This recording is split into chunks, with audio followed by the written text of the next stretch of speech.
The Timekeeper's legacy, Mira had always thought she was ordinary, just another face in the bustling crowd, another soul drifting through time unnoticed.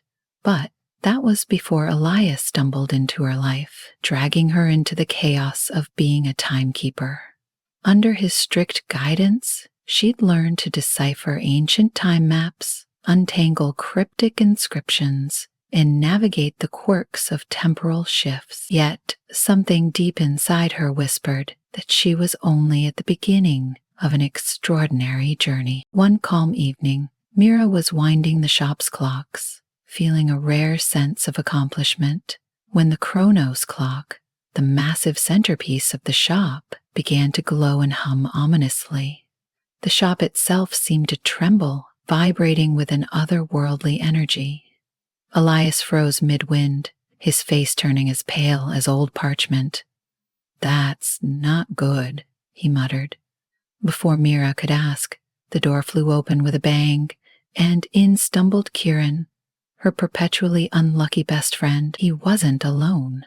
A terrified young boy clung to his arm, holding what looked like a mechanical monstrosity cobbled together from scraps. "All right," Kieran panted, clearly out of breath. "I swear this isn't my fault this time." The boy clutched the device tighter. I think I broke something. Please, you have to help."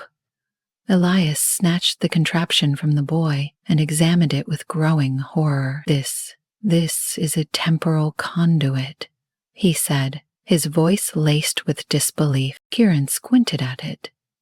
"Looks more like someone lost a fight with a toolbox." Ignoring him, Elias turned to the boy.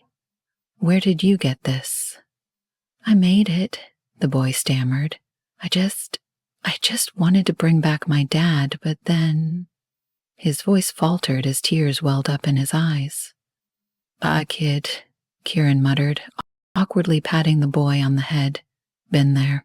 Time travel never fixes daddy issues. Trust me." Mira glared at him, not helping.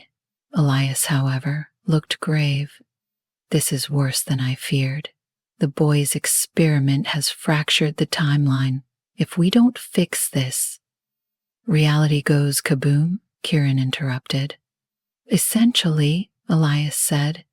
Without wasting another second, Elias handed Mira the Nexus clock. Its gears glimmered faintly, as though alive. "This will guide you to the fractures. Close them, one by one. Be careful. The further back you go, the more unstable time becomes." "And me?" Kieran asked, puffing out his chest. "I'm ready for danger. Or snacks, whichever comes first." Elias hesitated. "You make sure Mira doesn't die." Mira rolled her eyes. "Wonderful. My life depends on him." The Nexus clock whirred, its lights swallowing Mira and Kieran. They landed in the middle of a bustling medieval village. A rogue alchemist had opened a portal to a parallel timeline, and he was ranting loudly about unlocking infinite knowledge. "Wow," Kieran said, nudging Mira. "This guy's basically me, but with fancier robes." "He's nothing like you," Mira shot back. "He's smart." Mira approached the alchemist, trying to reason with him, but the man refused to listen. He clung to his portal like a child with a new toy. Kieran, however, had a different strategy. "Hey, genius," he called. "What happens if that thing explodes and takes your brain with it? Not much knowledge left then, huh?" The alchemist faltered. "Explodes? It could explode?" Mira groaned, but the seed of doubt worked. Together, they convinced the alchemist to seal the portal. As it closed, the Nexus clock yanked them to the next fracture, and the next, each bringing new chaos. In the Victorian era, they stopped an eccentric inventor from weaponizing a steam-powered time machine. Kieran nearly blew up the lab trying to help, but his clumsiness distracted the inventor long enough for Mira to dismantle the machine. In the 1920s, they uncovered a secret society erasing pivotal historical events. Mira used her wit to outmaneuver them, while Kieran accidentally drank their supply of memory-erasing tea. In the distant future, they faced a rogue AI accelerating time to guarantee its survival. Mira used logic to outsmart it, while Kieran tried to befriend it. He failed. By the time they returned to the present, Mira was exhausted and Kieran looked like he'd been through several wars, because, in a way, he had. Elias greeted them with grim news. "The fractures weren't random," he said. "At every site, you saw this, didn't you?" He showed them a swirling Ouroboros symbol. Mira nodded. "It was everywhere. What does it mean?" "The Tempest Syndicate," Elias said darkly. "A rogue faction of Timekeepers. They believe in reshaping the timeline to create their version of a perfect world." Kieran snorted. Sounds like they need a hobby." "This was a test," Elias continued.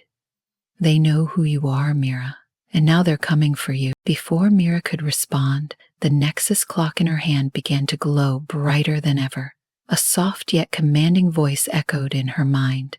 "The Keeper has been chosen. The cycle begins anew." Elias looked grim.